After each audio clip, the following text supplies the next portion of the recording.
इस बुलेटिन के प्रायोजक हैं योगमणि इंस्टीट्यूट ऑफ नर्सिंग। नमस्कार, जबलपुर लाइव के इस बुलेटिन में आपका स्वागत है। मैं हूं आपके साथ आकाश। अब देखते हैं खबरें विस्तार से। जबलपुर में कोविड के खतरनाक डेल्टा प्लस वेरिएंट की पुष्टि हो गई है। 1.5 महीने पहले 17 जुलाई को नेताजी सुभाष चंद्र बोस मेडिकल कॉलेज की वायरोलॉजी लैब ने 6 कोरोना मरीजों के सैंपल नई दिल्ली स्थित national centre for disease control को भेजे थे। 26 अगस्त को इसकी जो रिपोर्ट आई वह सतर्क करने वाली है। जीनोम सीक्वेंसिंग में सभी 6 नमूनों में डेल्टा प्लस वेरिएंट की पुष्टि हो गई है। 29 जुलाई और 16 अगस्त को 6 और नमूने भेजे गए हैं। जबलपुर लोकायुक्त ने शुक्रवार दोपहर पनागर जनपद पंचायत सीईओ उदय राज सिंह को 10,000 रुपए की रिश्वत लेते गिरफ्तार कर लिया है।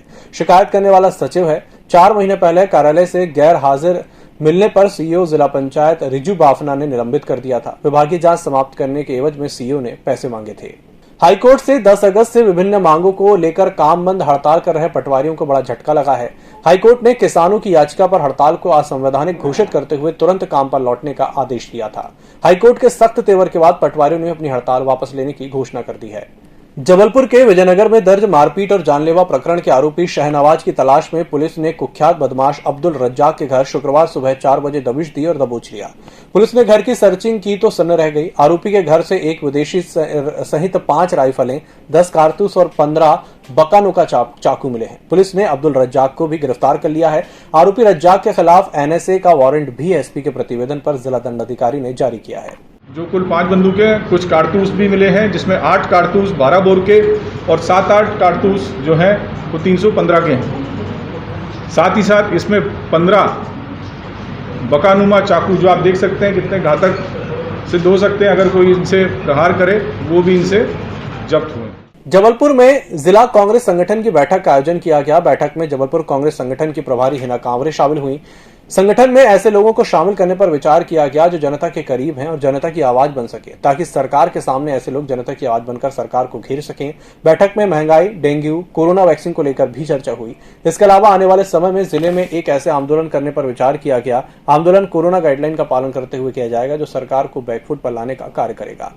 तो जो हमारे सेक्टर हैं, हमारे मंडलम हैं, उनके का कैसे गठन होना चाहिए, कौन कौन लोग उसमें होने चाहिए और उनको आगे कैसे काम करना है, और सरकार के सामने तक ले जाकर, चूँकि हम विपक्ष में हैं, उन बातों को प्रभावी ढंग से रख सके जो जनता के मुद्दे हैं, उस पर बैठक हुई।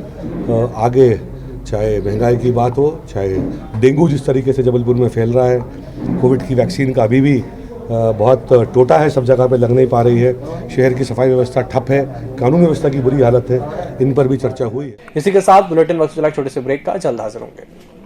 योगमणि institute of nursing, Jamdar hospital, Jabalpur. Nursing के क्षेत्र में करियर बनाने का सुनहरा अवसर। प्रवेश प्रारंभ BSc nursing, post basic BSc nursing, GNM। पता 198/2 Raigwa, ward number 72, Arihant warehouse के पीछे, पाटन बाईपास चौक के पास, जबलपुर। ब्रेक के बाद एक बार फिर से आपका स्वागत है। बढ़ते अगली खबर की ओर। मध्य प्रदेश की विद्युत कंपनियां अपने कर्मियों पर सोलर पैनल स्थापित करने के लिए अनुचित दबाव बना रही हैं और साथ ही विद्युत कर्मियों को बिजली बिलों पर मिलने वाली 50% छूट को समाप्त करने का प्रयास किया जा रहा है। यूनाइटेड फोरम के प्रदेश संयोजक VKS परिहार ने कहा है कि पूर्ववर्ती मध्य प्रदेश राज्य विद्युत मंडल के कर्मियों को उनकी विद्युत खपत के देयकों में विद्युत दरों में 50% की रियायत प्रदान की जाती रही है। रिजल्ट में गड़बड़ी को लेकर मेडिकल यूनिवर्सिटी का विवादों से नाता छूटता नहीं दिख रहा है। रिजल्ट बनाने वाली कंपनी ने एक ही दिन में एक छात्र को 2 अंक सूची जारी कर दी है। एक अंक सूची में फेल होने वाला छात्र दूसरी अंक सूची में ग्रेस के साथ पास हो गया। इस गड़बड़ झाले में भी टर्मिनेट हो चुकी माइंडलॉजिस्ट कंपनी की भूमिका सामने आई है। 3 छात्रों के साथ ऐसा ही हुआ है। एल्गिन हॉस्पिटल में रक्तदान करने वाले एक संगठन के कार्यकर्ताओं के साथ हॉस्पिटल के स्टाफ के द्वारा अभद्रता किए जाने पर संगठन के लोग आक्रोशित हो गए और नारेबाजी करने लगे। संगठन के लोगों का कहना था कि संगठन का कार्यकर्ता जब एक मरीज को रक्तदान करने पहुंचा तो वहां पर मौजूद एक नर्स ने उसके साथ अभद्र व्यवहार करते हुए उसे कमीशन खाने वाला बता दिया। कार्यकर्ता को यह बात बुरी लगी और इस बात से उसने संगठन के लोगों को बताया। कुछ देर बाद 1 दर्जन से ज्यादा यूजर संगठन के कार्यकर्ता अस्पताल में इकट्ठा हो गए और नारेबाजी करने लगे। कार्यकर्ता नर्स को हटाने की मांग करने लगे। अस्पताल प्रबंधन ने भी मामले को गंभीरता को देखते हुए जांच के आदेश दिए हैं।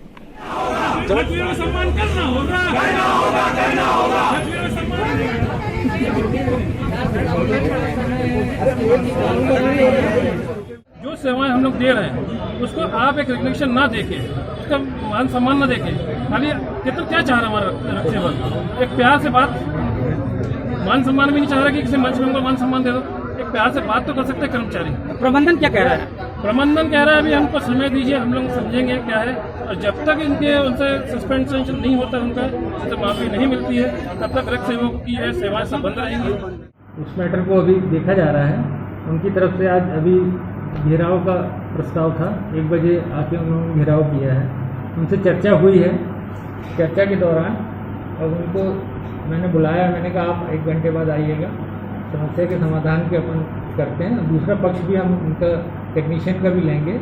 उसके बाद उनके बीच में यदि जो भी कंप्रोमाइज़ होता है और यदि दुर्व्यवहार हुआ है तो उसके लिए उनके अगेंस्ट कार्रवाई की जाएगी, जो प्रशासनिक कार्रवाई होती है। जबलपुर के शासकीय चिकित्सालय के बाहर मानवता को तार तार करने वाला दृश्य देखने को मिला है। चिकित्सालय के बाहर 2 मरीज मरणासन अवस्था में पड़े थे। एक व्यक्ति के सर पर गैंग्रीन हो गया था, जबकि दूसरे व्यक्ति के पैर में गैंग्रीन हो गया था। वो खुले पेशाब घर में पड़ा हुआ था। राहगीर वहां से निकल रहे थे। किसी ने इतनी भी जहमत नहीं उठाई कि उन्हें अस्पताल में भर्ती करा सके। शहर के समाजसेवी गरीब नवाज कमेटी के इनायत अली को जब सूचना मिली तो उन्होंने मौके पर पहुंचकर दोनों को अस्पताल में भर्ती कराया। इधर पुलिस भी मौके पर पहुंची और दोनों के बारे में पतासाजी कर रही है। विक्टोरिया के सामने राजेश की दुकान है दवाई की। यहाँ पड़े हुए 2 व्यक्ति नाली में पड़े हुए थे, जिनको एक व्यक्ति को सर में बहुत ज़्यादा गैंग्रीन है, आधा सर करीब नहीं है उनका, और एक व्यक्ति के पैर में गैंग्रीन है, वो भी पेशाब घर में पड़ा हुआ है। पुलिस कंट्रोल रूम से भैया का फ़ोन आया कि यहाँ ऐसे कुछ लोग पड़े हुए हैं। उन्होंने काफ़ी लोगों को ये जानकारी दी, मगर कोई उन व्यक्तियों को उठाया नहीं। उसके बाद हम लोगों को ये जानकारी मिली तो हम लोगों ने रोड से उठा के उनको अभी विक्टोरिया में एडमिट करने के लिए लेके आए हुए हैं। अरे हमको कंट्रोल रूम से सूचना आया, मैं आया यहाँ पर, देखा कोई उठाने के लिए तैयार नहीं था, तो मैं इनायत भाई को फ़ोन किया, वो आए तत्काल, तो स्ट्रेचर लाए हम लोग दोनों, तो उस पर रख कर मैं विक्टोरिया ले जा रहा हूँ। इस बुलेटिन फिलहाल नहीं, इसी के साथ मुझे दीजिए इजाजत। नमस्कार।